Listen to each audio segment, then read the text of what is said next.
Et salut à tous, c'est Robin de la Bible du VTC. Je suis en compagnie de mon associé Hamza. Salut tout le monde. Comment vas-tu Hamza? En forme? Ça, excuse-moi. Nickel, pas de souci. Bienvenue à vous dans cette nouvelle vidéo. Donc c'est la deuxième partie du petit interview qu'on a décidé de vous faire parce qu'il y a vraiment beaucoup de personnes qui nous posaient quand même un certain nombre de questions voilà, sur un peu la dimension personnelle, professionnelle, état d'esprit, au démarrage, les difficultés qu'on a rencontrées, voilà un petit peu notre histoire, comment ça s'est passé, comment on a fait pour que ça puisse un petit peu vous inspirer vous aussi. Donc avant de commencer cette interview, n'oubliez pas de vous abonner à la chaîne de la Bible du VTC si ce n'est pas déjà fait, de cliquer sur la cloche pour recevoir les notifications et je vous dis à tout de suite dans cette vidéo, c'est parti!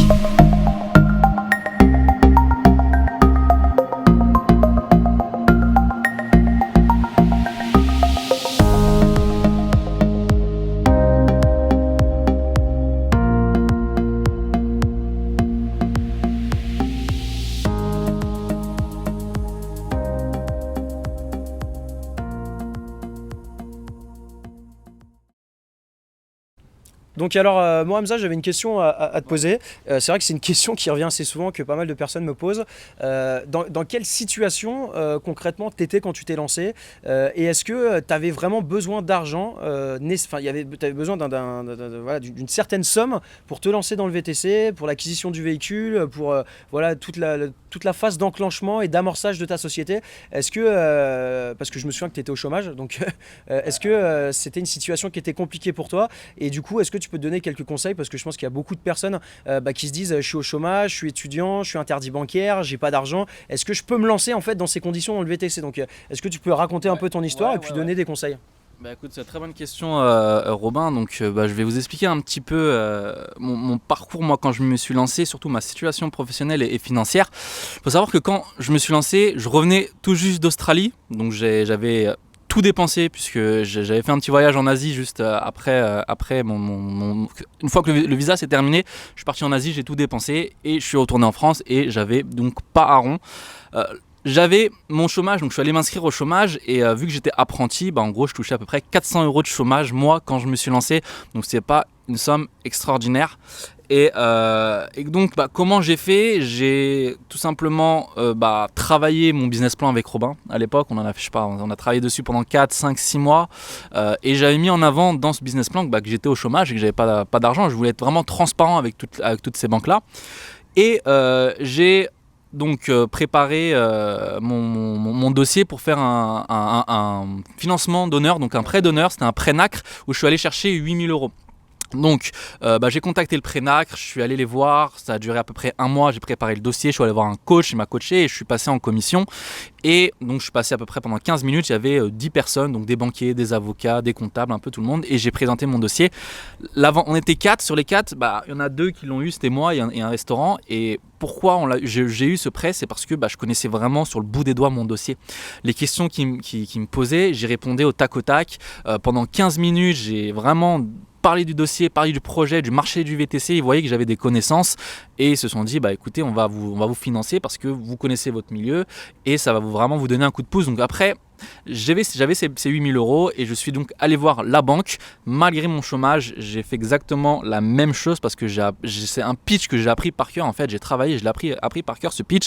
J'ai fait exactement le même pitch dans 12 banques et sur les 12 banques, j'ai eu 11 banques qui ont validé mon dossier pour donc mon crédit auto. Donc du coup le banquier m'a financé mon véhicule à 100%. C'est un crédit de combien? C'était un crédit de à peu près 20 000 € à l'époque. C'était 20 000 € hors taxe, une Peugeot 508 de 2014 à l'époque. C'était récent pour l'époque. Et donc voilà, c'était 20 000 €. Il m'a financé donc à 100%. Donc j'avais toujours mon chômage de 400 € que je touchais parce qu'il faut savoir que quand vous créez une entreprise, vous pouvez conserver votre chômage pendant 1 an, voire 2 ans si vous ne vous versez pas de salaire. Et donc moi c'est exactement ce que j'ai fait, je me suis pas versé de salaire et j'ai donc conservé mes 400 € encore pendant 1 an. J'avais mes 8 000 € de prêt NAC qui étaient dans ma trésorerie donc de mon compte professionnel et le véhicule qui était financé, je remboursais à peu près 350 € par mois. Donc voilà, ce qui est dérisoire quand tu te lances, mais c'est surtout moi ce qui m'a vraiment fait, qui m'a aidé, c'est ces 8 000 € de trésorerie qui étaient là et que j'utilisais Enfin, vraiment pas, j'ai juste versé un acompte pour l'assurance, je crois que c'était 2 mois d'avance, c'est ce que j'avais fait, mais c'est quelque chose qui m'a vraiment aidé. Donc ce prêt NACRE et ce prêt bancaire, malgré mon chômage, malgré mes 400 euros, c'est que j'avais un pitch par cœur, un business plan par cœur, et je ne me suis pas lancé du jour au lendemain, j'ai préparé mon dossier. Il y a beaucoup de VTC, faites attention parce qu'il y a beaucoup de VTC qui se lancent, qui abandonnent rapidement et qui vont faire de la location, du Uber, et finalement au bout de 6-7 mois ils se plaignent parce que c'est difficile, on n'est pas rentable, alors que moi j'ai mis peut-être 3-4 mois avant vraiment de me lancer et j'ai préparé tout ce dossier, donc voilà un petit peu ma situation à moi aujourd'hui. Donc, moi, je vais rebondir sur, avant que tu me poses ta question. Je vais rebondir juste rapidement sur ce qu'il vient de dire. En fait, le secret de la réussite, parce qu'on a fait ça ensemble, hein, le secret de la réussite concrètement, moi je compare souvent cet exemple à 2 entrepreneurs. Il va y avoir le premier entrepreneur qui est un entrepreneur malheureusement comme plus de 90% des VTC, qui va passer sa carte VTC, qui n'a pas forcément d'argent, qui va prendre une location de véhicule et qui va travailler sur les applications, qui n'a pas travaillé en amont sur son projet et qui n'a pas mis en place de stratégie précise. Ça, c'est le premier entrepreneur. Et après, il y a le deuxième entrepreneur, Hamza, donc qui va travailler son projet. Donc lui, il a fait plus de 6 mois en amont, enfin on l'a fait plus de 6 mois en amont. On a travaillé sur un business model, on a fait une étude de marché, on a fait un business plan, on a fait des plans prévisionnels, on a fait des sondages, on a fait des analyses qualitatives, on a fait des analyses quantitatives. Bon, on allait un peu loin dans le délire quand même, c'était pas nécessaire d'aller aussi loin, mais on était vraiment motivé à faire quelque chose de propre. Donc j'ai juste une question à vous poser, selon vous, quelle est la différence entre l'entrepreneur numéro 1 et l'entrepreneur numéro 2? La réponse elle est extrêmement simple, c'est qu'une personne qui ne prépare pas son projet, tout simplement va rencontrer de grosses difficultés en termes de développement, ou alors tout simplement, et c'est la vérité, aujourd'hui à l'heure où je vous parle, pour plus de 90% d'entre eux, ils vont se planter, ils vont rouler 12 heures par jour dans leur véhicule, ils vont avoir une double scoliose et ils vont être dégoûtés de la profession parce qu'ils se sont pris uniquement des tôles dans la gueule. Et ça se justifie uniquement par le fait qu'ils n'ont pas préparé leur projet en amont, qu'ils ne se sont pas fait former, qu'ils n'ont pas travaillé, qu'ils n'ont pas fait d'études de marché, qu'ils n'ont pas fait de business plan, qu'ils n'ont pas optimisé les coûts d'acquisition de leur véhicule, réduit les charges de société, maximiser la profitabilité potentielle du véhicule. Et la différence avec le deuxième entrepreneur, lui, c'est que en fait, il a tout anticipé celui-là. Et ce deuxième entrepreneur, il a tout anticipé. Donc du coup, il gagne du temps, il économise de l'argent, il peut se développer beaucoup plus rapidement. Donc je dis pas qu'aujourd'hui c'est impossible de se lancer sur ce métier sans se préparer comme un dingue, mais il y a un minimum, que ce soit sur le VTC ou n'importe quel secteur d'activité, il faut vraiment travailler et préparer votre projet, il faut mettre en place des stratégies. Je pense que c'est dans tous les domaines, si on n'a pas de stratégie, si on ne sait pas où on va, c'est vraiment compliqué. Donc voilà, je voulais juste rebondir sur ça. Je vais te laisser passer à la deuxième question. Donc moi j'ai une question, Robin.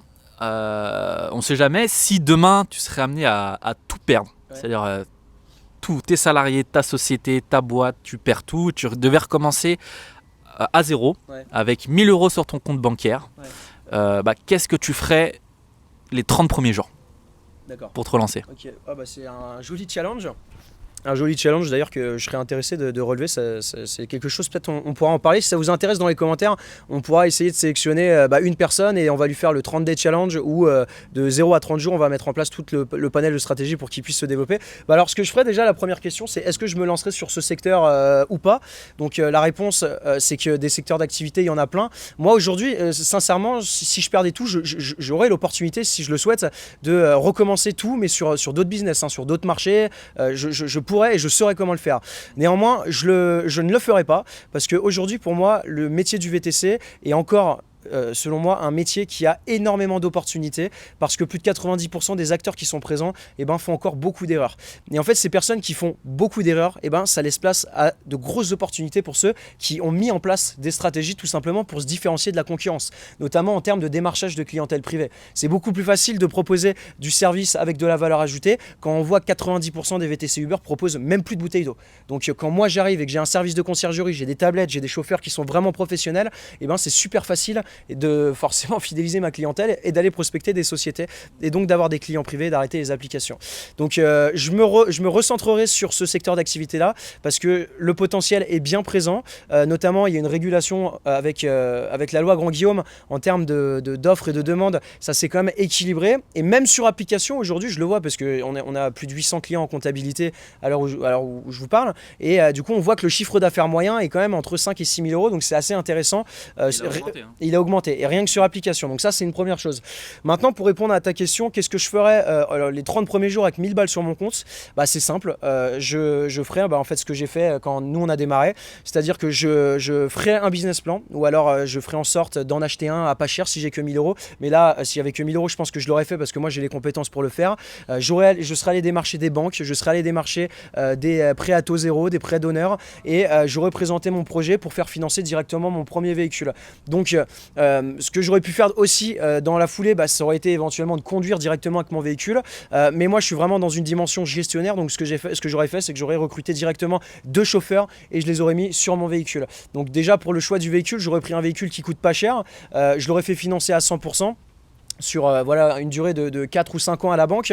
J'aurais pris, je pense, un véhicule type Toyota Prius plus ou Toyota Auris, véhicule pas cher, Toyota marque robuste, véhicule hybride, donc économie de carburant, plus c'est super agréable pour les clients, et on peut facilement trouver des contrats avec des sociétés avec ce type de véhicule là parce que c'est pas commun, 10 ans d'ancienneté, et surtout c'est des véhicules qui coûtent pas cher. Donc voilà ce que j'aurais fait, et je l'aurais exploité pendant, je pense, 1 ou 2 ans, et après je l'aurais revendu. D'ailleurs, vas-y. Je vais dire quelque chose parce que il a dit 10 ans d'ancienneté. Pour ceux qui ne connaissent pas encore la réglementation des véhicules électriques et hybrides, tous les véhicules électriques et hybrides ne sont pas soumis à la même réglementation que les véhicules diesel type 508, etc. Donc si vous avez un véhicule hybride ou électrique, vous n'avez pas la même réglementation, donc vous pouvez prendre un véhicule de plus de 6 ans, 8 ans, 10 ans, 12 ans, 15 ans, comme vous voulez.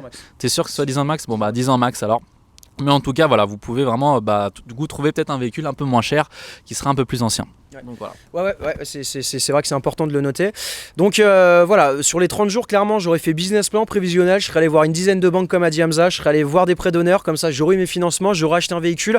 En parallèle du démarchage des banques, ce que j'aurais fait, c'est que j'aurais cherché des chauffeurs sur des sites comme Chase.io, sur des sites comme Le Bon Coin, sur des sites comme Indeed, sur des sites comme Viva Street.